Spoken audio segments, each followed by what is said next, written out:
It's episode 92 of the Improv London podcast. I'm your host, Stuart Moses, and this week's guest is Steve Roe.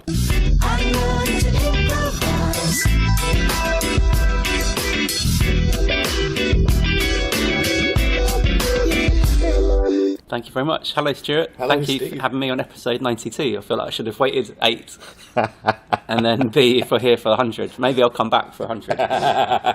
Because that would be... No, but yeah, it's a pleasure. 92 is my favourite number. I don't know if it's not anything special about number 92. Is that a prime number?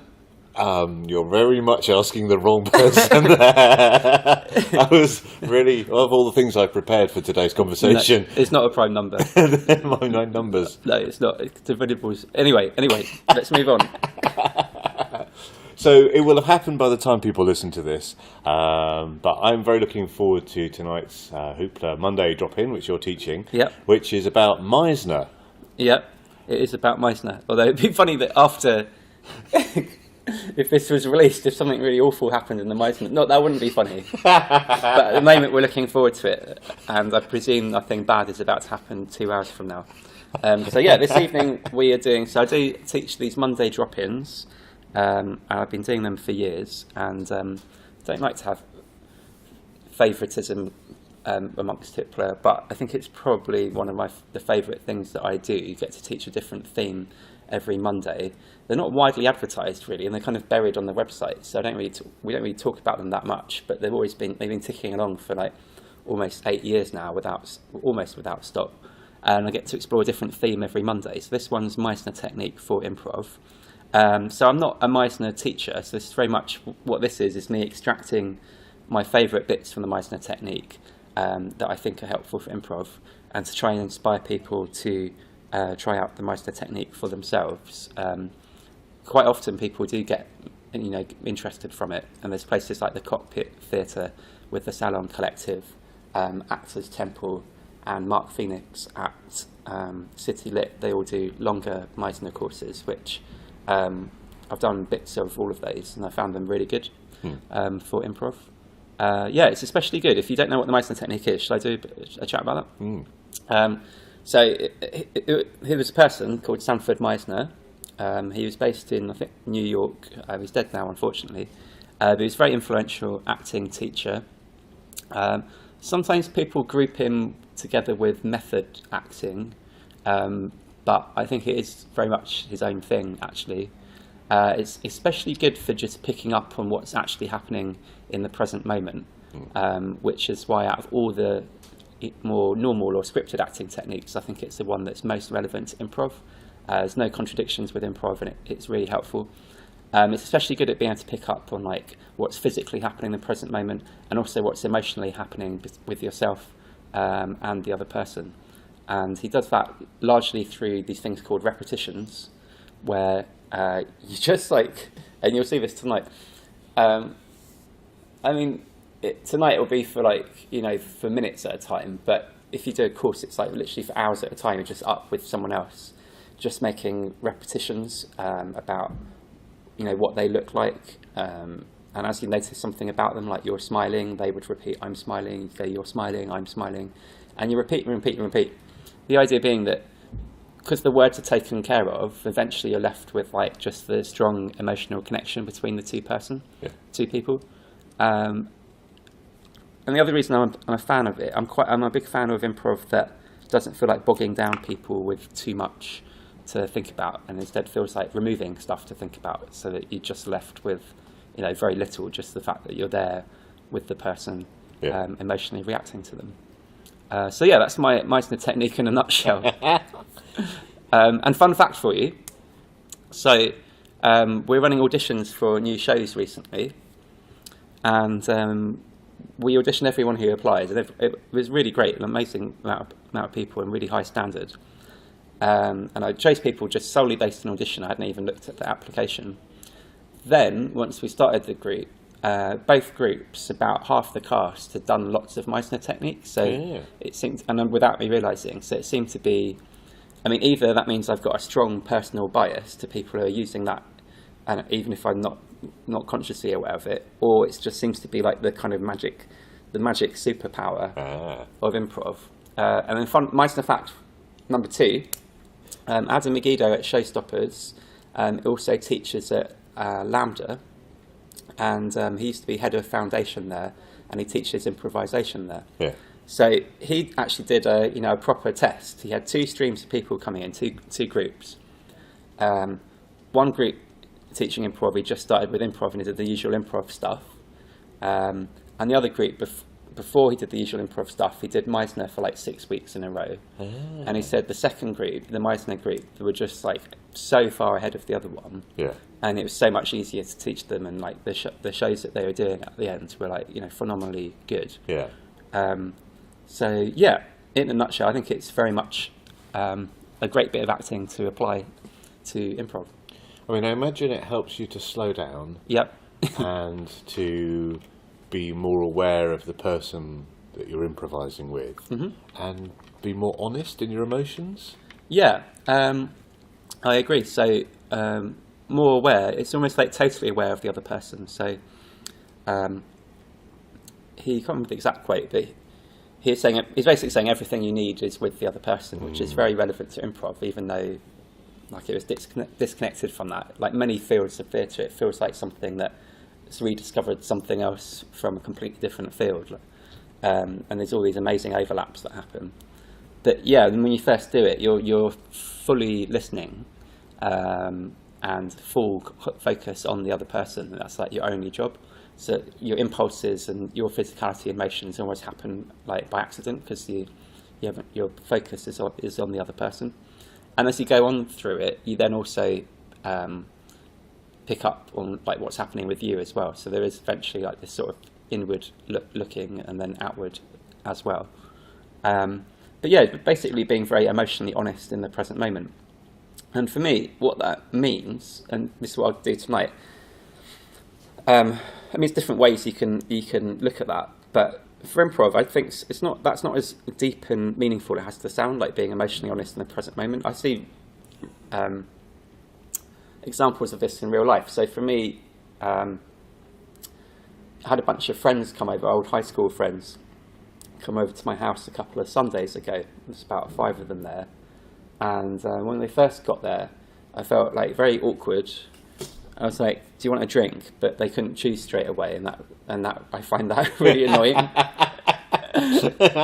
I've got that from my dad, because he gets really annoyed by that. And so I stood there, and I was like, "Do you want a drink?" And then yeah. They just said yeah. They didn't say what they wanted, and I was like, "We've got this, and this," and they're like, "In a bit." And I was like, "Well, I don't want to make drinks in a bit. I wanted to get the drinks done, and then get on with the." So there's that going on.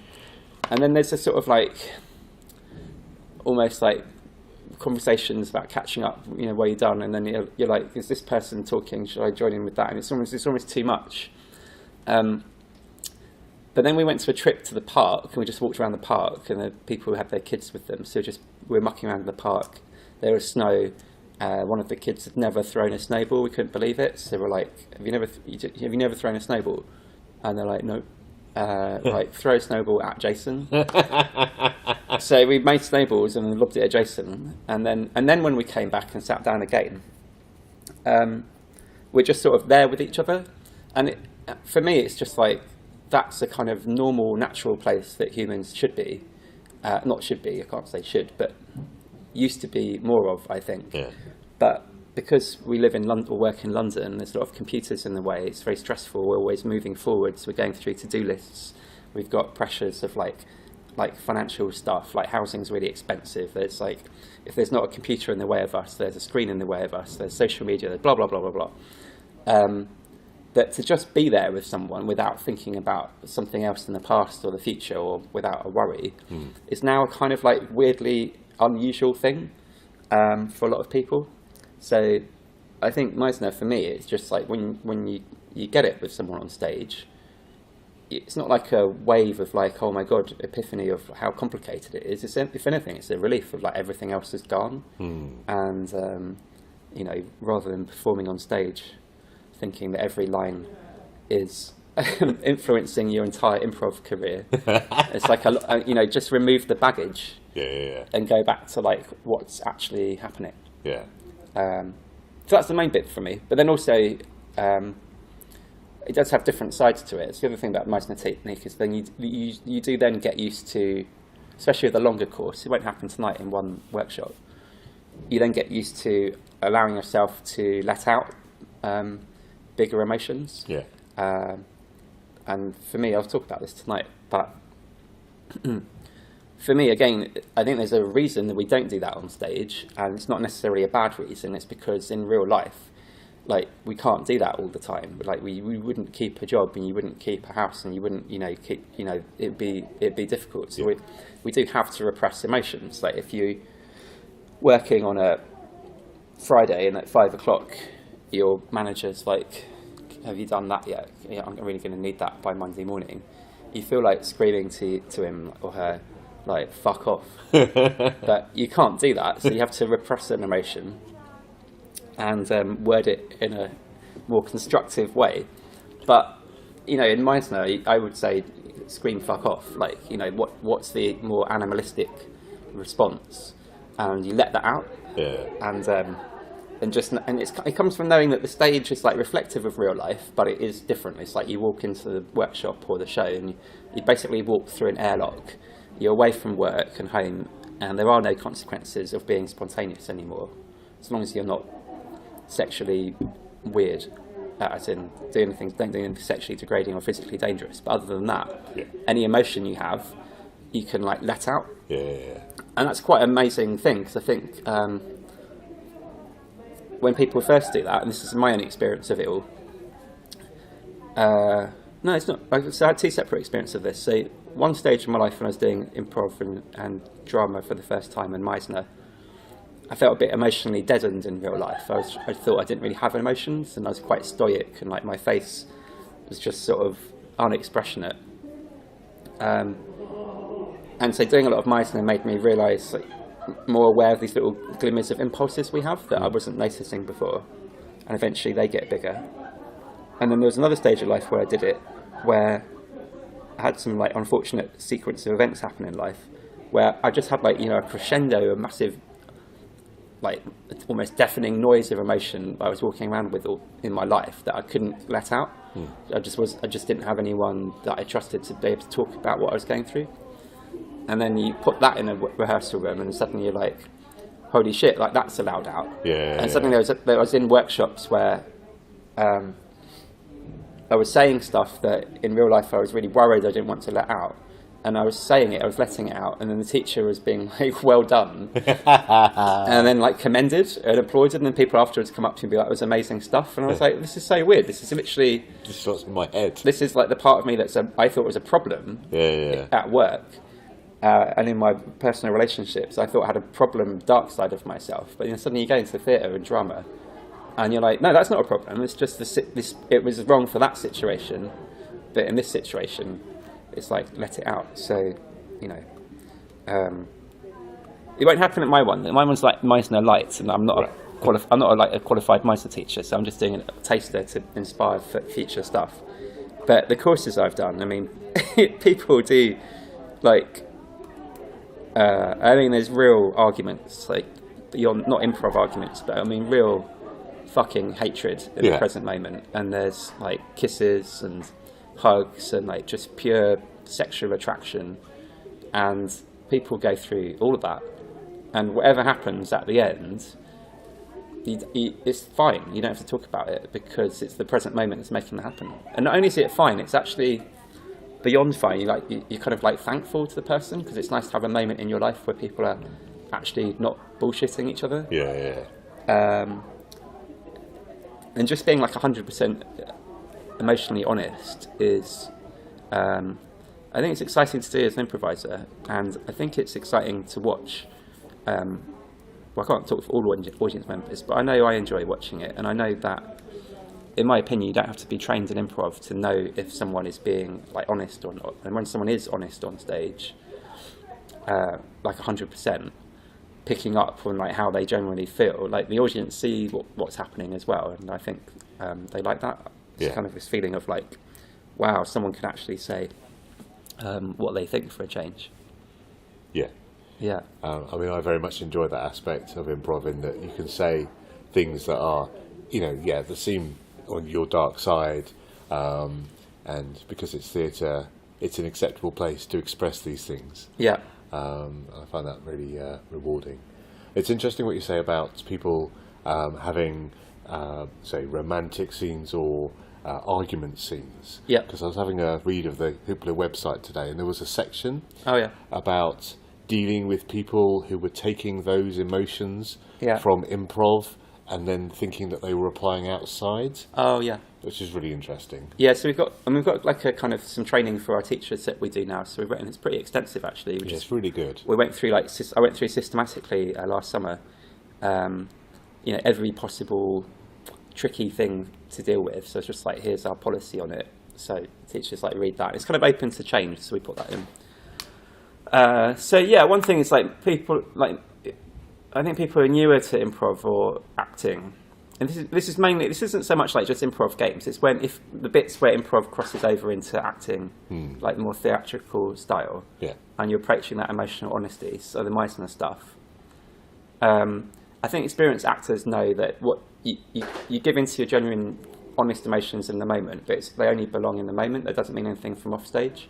So you can have two people on stage who, in the scene, totally fancy each other, and that's okay. You can play that love scene, and those emotions are real. In that moment, they can feel that way, and it might change as it goes on.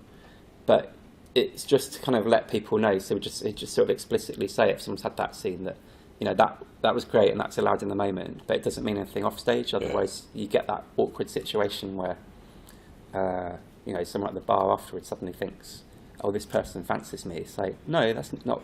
We're now in real life. There's a whole load of other stuff. Yeah, they fancy them, or they're really angry with them, and they want to continue the argument that they were having on stage. Yeah, exactly. Yeah. So it's just to kind of, and I think that a lot of that comes from a well-run workshop of make sure you do the cool downs afterwards, and it's almost you don't let people go back into normality a little bit. And that stuff is true. So we are human. So obviously, people are attracted or not to each other in real life, and that is going on. It's the unwritten thing of many things, and people find other people annoying, or they like them and they want to make friendships with them. That's always going to happen in the improv scene. And there's loads of stuff you wouldn't talk about, but that's just fine. Just leave that. But once you're on stage, it's no, how do you feel about this person now? And now it can come out. Yeah. But it's just the moment that's happening it. And then weirdly enough, the moment that you feel about you're on stage, the situation can totally change how you really feel about someone. Me and this, I was with at the Salon Collective at the Cockpit Theatre. Me and this guy didn't really know each other, but just sort of chatting, just making conversation before each workshop, but nothing particular about that. Did this scene, and we immediately, I was fancied him, and I was like, God, where's that come from? And then so I sort of gave into that impulse, and it wasn't knocked back, and then we had a kiss, and it felt nice. And then when we sat down, we were like, what? And the teacher was like, well, yeah, that was just that moment. And it's loads of different things, like how you're sat with someone, what's the body language happen to be, and it's the moment, the improv, the scene that's making that happen. But, we wouldn't then have to embark on some apology or affair afterwards. It was just an interesting acting moment. And I think that is tricky because people who all come from that background, I think, so I think a lot of conflicts in improv come from that. It's that, this is why we had to write this massive code of conduct and just spell it out to our teachers of what we're going to say is, because I think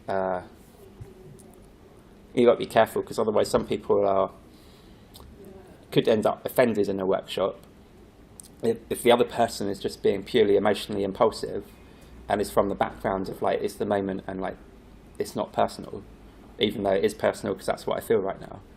Whereas sometimes other people are more who you are in improv is the real you. Yeah.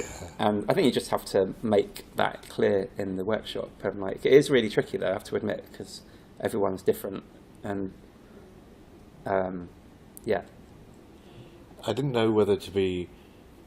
I kind of felt both really sad in that all these awful things could happen, but also really happy that at least you had sat down and thought about it and worked out what to do in all of these situations. I was a mixture of like, well, pleased that you'd done this, but also kind of sad that it had to be that way. What awful things? Well, just all the things that can go wrong in an improv scene, just all the things you need to be watching out for. Oh yeah, just sort of be prepared for. I mean, that came from. I mean, luckily we haven't. Not that as far as I know, we haven't had any major problems in London. But they came from, because obviously there's quite some big major problems in LA and Chicago, where there was a few cases of like sexual misconduct or harassment, and where in various theatres people felt like they'd had that happen and they'd escalated it, but it'd been ignored or it'd been like denied and refused, and then certain people had ended up staying in the company at quite a high level. So I think that popped up a couple of years ago. So obviously that's a massive warning signal to me. It's like a much smaller company at the earlier stages. It was like, right, let's pretend we're a massive company 20 years from now. And let's just fix this now before we do anything else. Because I think back then I could have been focusing on new shows and doing more courses, but I was like, you've got to fix that first. But like I said, we didn't have a problem, but I think maybe we don't have a problem because we've thought about it now. And so we have like stuff for the teachers to focus on, retrain with them regularly, then like clear channels of communication from students, and also don't have one communication channel, give them multiple options. One thing I could do better, I think, is like make that clearer to the students, but that's kind of like never quite worked that out. Because if someone's just started a beginner's course, they're really excited, and if the first thing you do is do a half-an-hour chat, they're kind of like, what the hell have I signed up for? So I think it just has to be like very simple things, but then offering more information if they need it.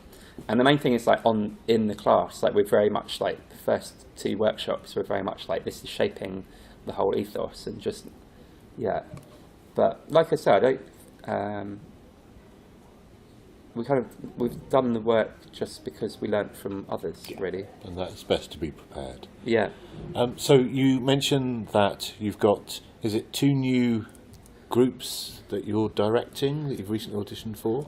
So Hoopla in general, we're going to be starting about 2 new shows every season, because the Miller now, which is the space we use for shows, is now available Saturday daytimes for free, which has been really good news for us, because we can use that for rehearsal space. Years ago we kickstarted a bunch of groups, and then obviously we've got our regular groups that have popped up and have been performing a lot. And I just thought it was time to get some new stuff going, especially because we've got so many people coming out of courses that I really enjoy watching, and I just wanted to give them a chance to perform more. So I'm directing now. It's only early days. Directing 1 new narrative group. So we're kind of learning narrative long form in general, and then we'll be applying it to different genres as we go.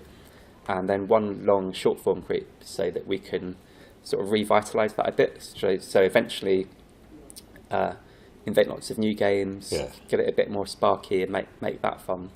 And then we're going to start a bunch of other new shows. I think we're going to hold auditions for them late summer, and then kickstart those in September onwards, and then after that, like every season, we'll be starting 2 new groups. So eventually, all the regular groups we'll still have that we've got there, but it just means there'll be like some fun new stuff happening. So that's what we're doing. It was really fun running them. I learnt a lot from running auditions. I mean, if you guys, if you're listening at home and you're in the auditions, I wanted to say that you were great, because everybody was. It was like it taught me a lot about the fact that there's some amazing improvisers out there, and they've had so many people apply, and there was very little in it. Like pretty much anyone who came, I could imagine them being in a show after rehearsals and doing a great job. So there wasn't much in it, and it also made me realise that for myself to like go for auditions more, because even if you get turned down, it's never for like a big deal. No one ever thinks you're an idiot. There's 50 people I thought were great, and I could imagine putting them in something, and hopefully have space for them again. and it's always just like tiny little things and such personal little opinions for stuff. So yeah. So I hope the auditions. We're going to run more. My only worry about auditions. Hope they don't usually run auditions. Yeah. My only worry is it does if it segregates people a bit. But I think because we've also got jams and loads of other show space. Yeah. I still want us to be a place where we've got room for everyone. Yeah. But it's just that these are going to be like more focused groups, and for me, it's just to kind of sort of push boundaries of improv a bit more. I don't want us to be. I don't like as a company. I don't want us to be like hung up on the past too much about like where's improv come from. I want us to kind of like invent new stuff all the time. Yeah. And what I'm excited about the shows is I don't really know where they're going. So I'm gonna first couple of rehearsals. I'm just being like, this is how this form already is. Yeah. But then we're gonna keep going and see where it ends up. And so like this time next year, we should hopefully have like about 6 new regular groups that are doing stuff. And I just want to kind of experiment, but with a focus on experiment with aiming to make shows that are really good fun for the audience. Yeah. So during the audition process, so say if someone had come along to a Hoopla audition, what would they be asked to do? It depends. So we're going to change what we did. So last time, I think we had quite a lot of people apply because we hadn't done it for a while. And I only had a finite amount of time to run auditions, so they were too short. So it was just like a couple of improvised scenes, basically. But I think next time what I'd aim to do is like a 1-hour audition, 2 warm-up games as a group. And I'd just be like, we're not going to monitor the warm-up games, just so we're warmed up together, just to cut through that awkwardness. And then, basically a bunch of open scenes, just, 2 or 3 people up, a suggestion. I went for suggestions that I already had, just so that it wasn't kind of, biased or weird having to get suggestions for each other. Right, Yeah, and just basically a bunch of open scenes. The reason being that it doesn't matter what improv you've done. I think everyone's done scenes at some point. Yeah.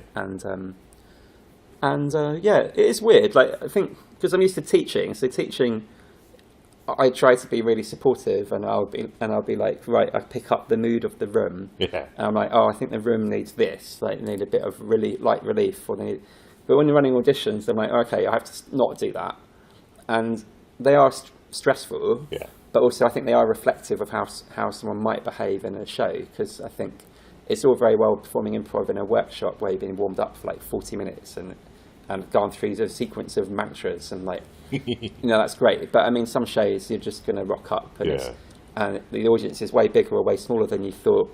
There's someone chatting at the back who's really annoying. The venue's like different than you imagined, and you haven't got a place to warm up, and you have to go on and do your show. Yeah. So I think that's for me, that's a big difference between people learning improv and like performers of it now. I think as a performer, you have to kind of look after yourself a bit more. Not in a selfish way. Like, you look after yourself in order to be a great member of a team. So it's things like, warming up yourself before you get there, or spotting that the room might feel stressful, or the group's stressful, but not giving into that. Right. Yeah. And I think also like really good performers are great at.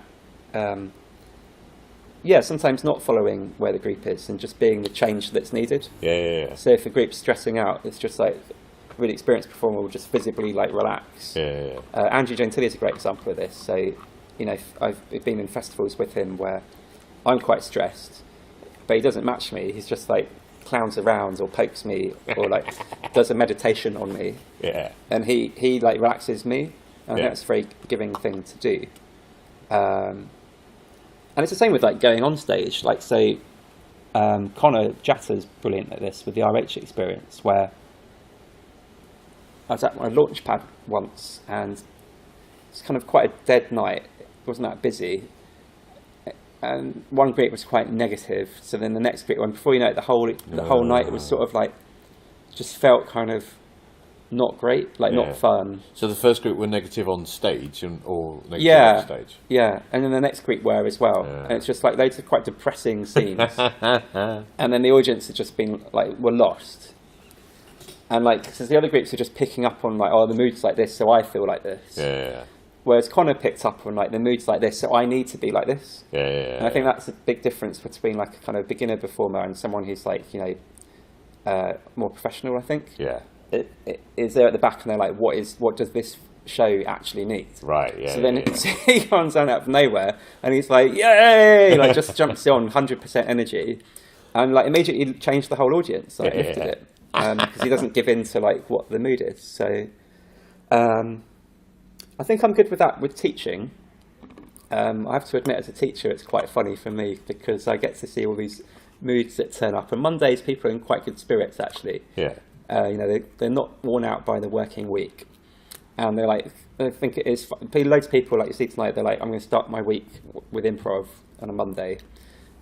Good spirits. By Thursday, oh my god, everyone looks like, quite often looks really run down when they turn up, and you have to like, as a teacher, you have to be like, right, there's nothing wrong with me or the class. Yeah. I just need to acknowledge the facts, kind of run down, not quite with it, and just sort of build them up gradually. Yeah. I try to remember it with shows. It is a lot harder with shows. It's quite an emotional experience, isn't it? Yeah. But there you go. No, it is really interesting that being aware of the mood. Yeah. And not necessarily just tapping into it, but actually taking a step back and going, okay, so I've observed the mood. Yeah. And now I am able to change it, or having that detachment is really interesting. Yeah. You mentioned taking care of yourself. Oh yeah. So, yes. I feel like we should say this is one of the few things we pre-planned for this conversation, wasn't it? So, I mean, you could slightly hear the gears as I changed gears. Yeah, it's a good segue. Segue from that. That was very good. It was professional until I ruined it all by pointing it out. Yeah. What is the? Because now I'm going to go. What is the influence of exercise on sleep on your improv? Well, that didn't sound at all like a pre-planned question. No. Well, it's funny you should ask, Stuart, because I realised last year that with teaching, I know it's not so sure about performing, but with teaching, because I started to do that full time, and the first year I was doing it full time, I genuinely thought, oh God, I can't do this. I can't be Mr. Positive and supportive. Yeah. Like 6 days a week. And I was just like, how the fuck am I going to do this? And I was like, oh God, I'm going to have to fake it, which I don't want to do because I'm asking people not to fake it. But then I realised, like, the biggest change for me with my improv teaching life was nothing to do with improv. It was just like other life stuff. Yeah. And I know I'm not the first person to think about this stuff. It's really obvious stuff, so I'm not going to. It's not some like oracle of advice here. But for me, it was so for me, it made such a difference. And I was like, oh, that's why people move. So, number one, top of the list, was I cut out caffeine. And I kid you not, that was the biggest difference to Hoopla. And like, when I cut out caffeine from my life, Hoopla like doubled in size in about a year. Wow. And I swear the main reason was I wasn't having caffeine, which meant that I wasn't in this state of anxiety and paranoia, which I used to have a lot, and I used to think, oh, that's just life. And then I spoke to a few people, and my wife George is a mental health nurse, luckily, and she was like, well, no, that is a thing, but that's not everyone's life. It does seem to be a thing in your life, which is like certain amounts of the day I'm living in like anxiety and paranoia, especially paranoia. Yeah.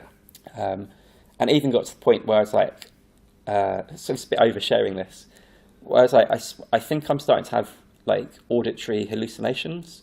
So there'd be sometimes when I was teaching, and I'd hear someone say something, and I'd be like, I'm really sorry to ask, did you just say? And they'd be like, no. Oh, and it was when I couldn't hear stuff. Yeah.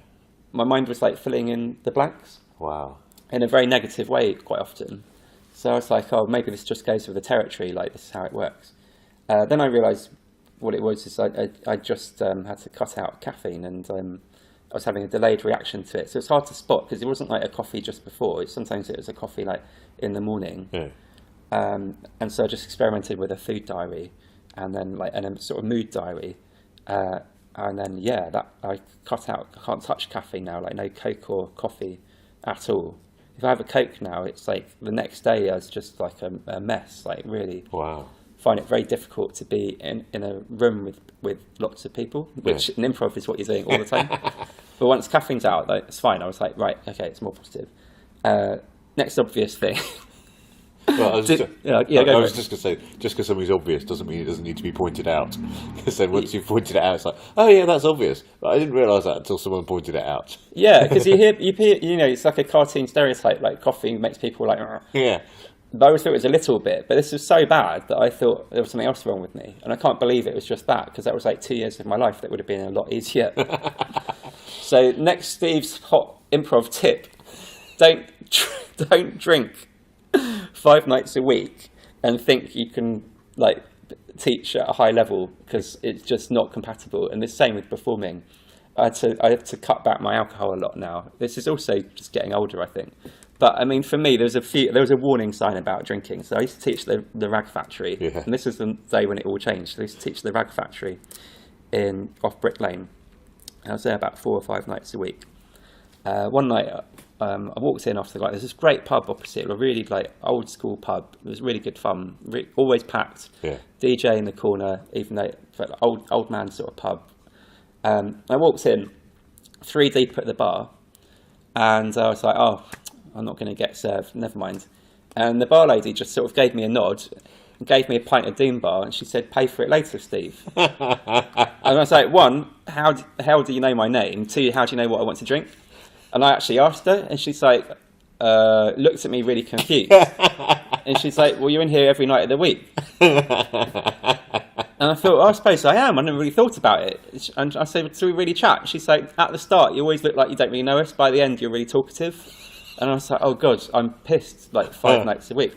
Then on the way home, feeling bad about this, I stopped off at this curry house in Brick Lane, got the menu, and the guy said, do you want the usual? And I went, the usual? What's that? He goes, chicken biryani. I said, how often do I have that? And he said, 2 nights a week. I said, I didn't know it was that often. And he said, yeah. And then on the way out, he said, good to see you again, Steve. Anyway, that was it. I was like, mate, I can't believe. And I thought, how long's that been? It's been about 2 years. And it just caught up on me a bit, because, have a couple of drinks after each improv thing. Yeah. When it's once a week, that's fine. But it was like 5, it was like 6 nights a week. God, yeah. So, and then I cut the alcohol out. So just once a week with that now. And again, it's like, I don't feel weird teaching anymore. And I'm actually like not in a massively weird mood every time I'm at the Miller. Yeah. Because it was definitely a couple of years I was finding it very hard to be around a lot of people. Yeah.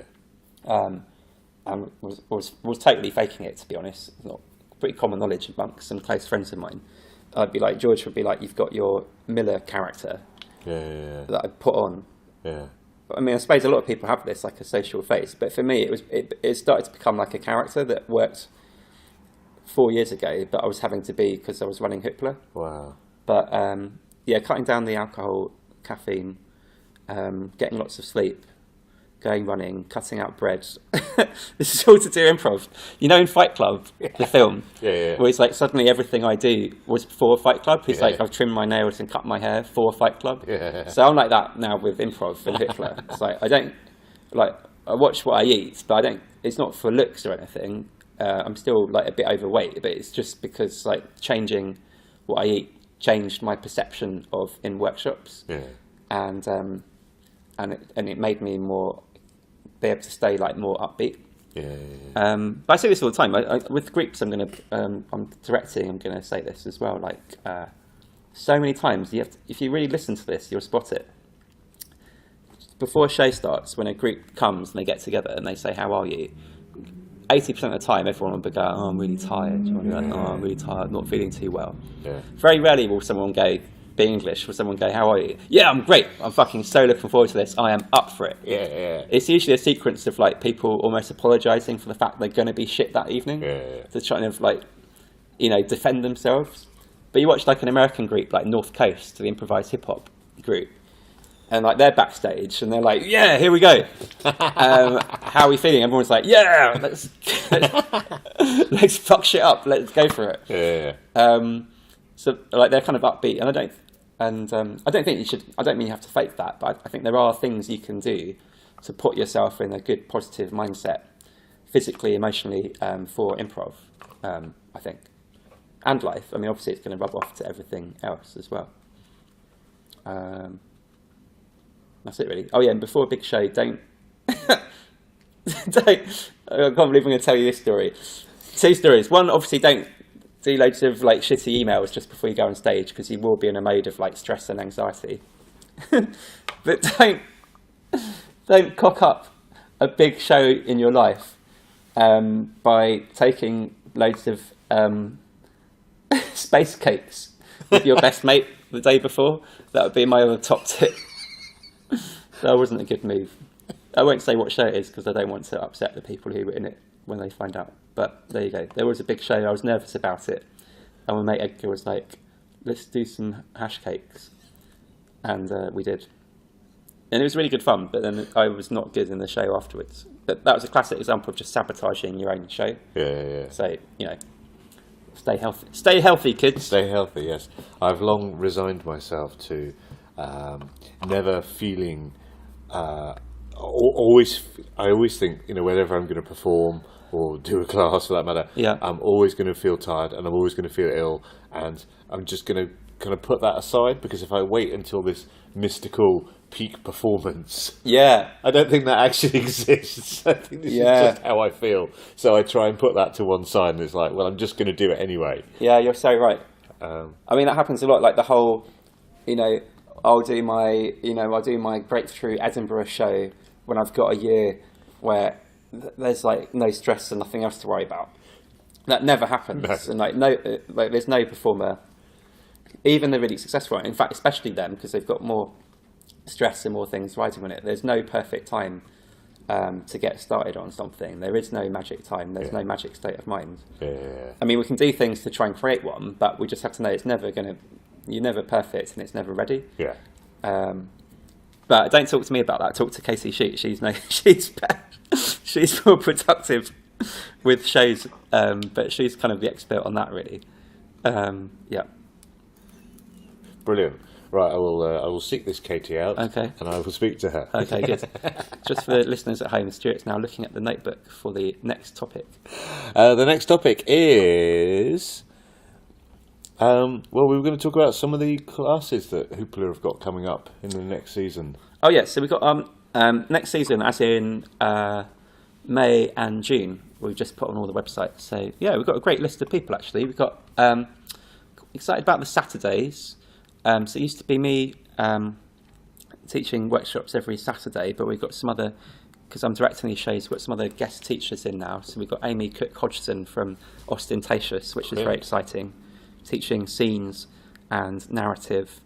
We've got Sue Harrison from Showstoppers teaching character, Chris Mead teaching narrative, and then we've got coming up Chris Mead's improvised theatre course. Which is very exciting. Yeah, Jenny teaching long form, Fielding improvised musicals. So yeah, we're still trying to do. There's a bunch of stuff that's sold out actually for the summer. Not meaning to show off, but there's more. I wish I could say everything, but I'm gonna come September. We're gonna put on a full range of stuff, because we had Ruth Bratz teaching improvised theatre as well, and Maria doing Harold's, Peter Lilly teaching clowning. Yeah, that's really exciting. Yeah, I really want to try. Part of me really wants to try clowning, and part of me is terrified of trying clowning. Oh, okay. Because I think it all depends on... I've heard a lot of mixed things about clowning. Yeah. And it tends to be, it's all right as long as you do this particular teacher. But every time someone said that to me, it's been a different teacher. Oh, yeah. No, there's different grades of clown teacher. I chose Peter because she's quite friendly. Yeah. But there's other ones that will just be like, your shit, get off. Yeah. But that's my favourite one. I think they're quite funny. Yeah, Mick Barnfather. I've tried to get him to teach for Hoopla, but he's too busy, unfortunately. But I do recommend doing stuff with him. He does run his own stuff. And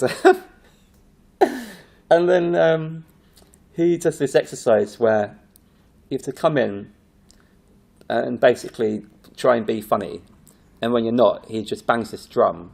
If he bangs it 3 times, then you're off. And like that's it. That's impossible. It was very funny. I don't really liked it. Some people hate it and are crying in the break. But it's part of the education. Is you have to realise that the game itself is like a joke. Yeah. And it's like it's about being okay with like just being shit for a bit. So he does it like this massive church hall, and he set it up so the chairs are at one end of the church hall. So it's about a good 50 metres long from your entrance, and you enter from this far corner all by yourself. It's like 20 people there. And before I come in, he really built me up as well. He was like, right, next, who we got? Aha, Steve Roe, runs Switplay, improv. Okay, this should be good. Okay, dealing with a professional. I come in, and I go, ha-ha, like, no one laughs. And he's like, bang. And I walk forward to do one more thing, bang. And I say one thing, bang. And he's like, it was very bad, very disappointing. I think you should contact everyone who's ever done improv with you and give them their money back. It's awful. Right, leave. And I'm like, what? And he's like, no, bye-bye. And I'm like, what? And he's like, bye-bye. So then I walk to the back into the kitchen, take my costume off. I was in some costume. And I can't hear anything outside, so I presume he's moved on. I walk back in, and he's like, I said bye-bye. I'm like, but I need to sit down again. He's like, no, leave. It was so bad, you're not allowed in the room. So I leave, and I'm sat in the kitchen for like 5-10 minutes. And I think, right, I must be okay. There's no way out of this kitchen other than walking through. So I walk into the hall as myself, and he's left people there for 10 minutes just waiting for this entrance. And then everyone laughs. And then he goes, now you're funny. And then I react to that. I'm happy that I'm funny. And then he's like, no, you're not. Fuck off. Bye. So the moment I was caught out and just generally made an idiot of myself was quite funny. But I found it really funny. Like the more he bullied me, the funnier it got. Really, I thought it was quite good fun. I think it's because my school life was like that. Not that it was an all boys school where the sort of daily routine was everyone's taking a piss out of each other. Yeah. And so when someone takes a piss out of me, I actually think they're my friend. When someone's being really nice to me, I think it's like a comprehensive school thing. I spoke to someone in the workshops, my friend Maggie. She might even be listening by now. Hello, Maggie. But we said that we bonded. I love Maggie, and we love her because we bonded by the fact that we both said if someone's being too nice to us, we think they don't like us. Because at school, that would be like that. You'd be like, well, why are you being nice? That's really weird. Why would you do that at school? And then if someone like is just generally quite like insulting, it's really funny because that would be what a friend would do at school. And I think for me, that's why I enjoy clowning, because I don't mind being laughed at. It made me feel warmer to him. And at the end of an improv course, Maggie gave me this present. And she got given money from the Greeks to buy me a present. And they were like, oh, that's really inappropriate. So they brought me a different present which said, Best Improv Teacher 2018, and gave me that first. And I was like, oh, thanks very much, that's very kind. And then Maggie's like, well, actually, I got the present first. This is this one. It said, like, original Hoopla arsehole as a mug. And I was like, wow, I love it. And I drink a coffee with it every day. So that mug is, like, top of the cupboard. Whenever someone comes home, I give it to them, and I think it's really funny. So I don't know what the moral of that story is. But yeah, I suppose clowning, it's like, yeah, you do get clown teachers will be like, you're not funny, get off. But that it's basically just know you're not doing a fucking presentation. It's just for fun. So it's like you're being a clown, so you have to be happy with being laughed at, not just laughed with. Yeah. And you don't go to the circus, and if you laugh at a clown, they suddenly stop and they're embarrassed and they leave. You'd be like, sorry, I didn't think you were running a FTSE 100 company. I thought you were a clown in a fire truck where you accidentally put petrol on a fire instead of water. So if I laugh at you, I want you to keep being stupid and to not be massively embarrassed, because also the point is to make them laugh. But that does feel very... I think if you're not used to being laughed at, then clowning can feel overwhelming. But I think some people have had a stage in their life where they are used to being laughed at. It's definitely laughed at quite a lot. I've got quite a... My face has got less weird as I get older. It's almost like the rest of me has grown to fit my face. But when I was like 12, I went from being like a kind of normal-looking kid to suddenly my nose just went boing like that, and my chin boing. I just looked like this sort of... And my head was like got way big, all in 1 year. And I just suddenly went from normal kid to looking like a punch puppet. And so, yeah, people used to take the piss. And I think that was upsetting for a bit. And then eventually I found that I could just be quite funny. So that was all right. Don't worry, it's not a super sad story. But I think it was the same. And my school was the sort of school where whatever flaw you had, and everyone had one, every single person in every class you're in would relentlessly take the piss. But everyone was doing it to each other. Right. And so when my high school friends meet up, we have this sort of fake, we're adults, let's talk about work and stuff. But then about 2 hours in, it suddenly breaks into this whole other range of insulting humour. And then it's actually a really nice relief. It's quite fun. It's quite fun to be told what a prick you are sometimes. Honestly, by someone who knows you, and then to say that you've always been a prick. I think that's nice. I think that's a bonding experience. And that's how you run Hoopla now. Yeah, I'm just going to... On our email newsletter, I'll send it out. MailChimp. Hi everyone, you're a prick. You've always been a prick. No, I don't think that about everyone, but... There's enough pricks out there that if you send out that blanket message, you'll hit more often than you won't. Yeah. No, but I mean, old friends, you just see this reoccurring behaviour in them that they've had since they were 10 years old, and the same with me, and it's just there's something unavoidable about them. So, time for the big last question. Yeah. What is the Steve Roe signature move on stage? What does Steve Where does this question come from? Is this a new question you do on your podcast? Yeah. Oh, I love it. Okay. The Steve Roe signature move. Yeah, I mean, I ask everybody about their own signature move. I don't ask everybody about the Steve Roe signature move. Although not that egocentric. Although that sounds a delightful thing I might start doing. No, I don't like that. Why do you like that? The Steve Roe signature move. Well, what is it, or what would I like it to be? It's two different things, isn't it? Yes, I'd like the answers to both. It depends what show I'm in. So my favourite show to be in is Music Box, because I've been doing that the longest and really know the show. So signature move, I mean, there's multiple, Stuart. Multiple signature moves. Give me one. I like to step on stage first. Not that it's a competition, but I always think, unless I haven't got an impulse, but I think I always go for try and act on first impulse. Yeah. And that's very noticeable. Last couple of weeks I've been in Music Box, and I've also been in some other shows where I've been more guesting in. Music Box, suggestion happened, opening number I was in, and then empty space, first scene I had an impulse, so I just went with it, got on, and I was really happy. I did this character from Balham that I knew. And the whole show was really fun, and the whole time I felt really in the moment, someone says something, I react to it from character. Didn't have to think about anything at all. So I suppose signature move would be acting on impulse, and not questioning that.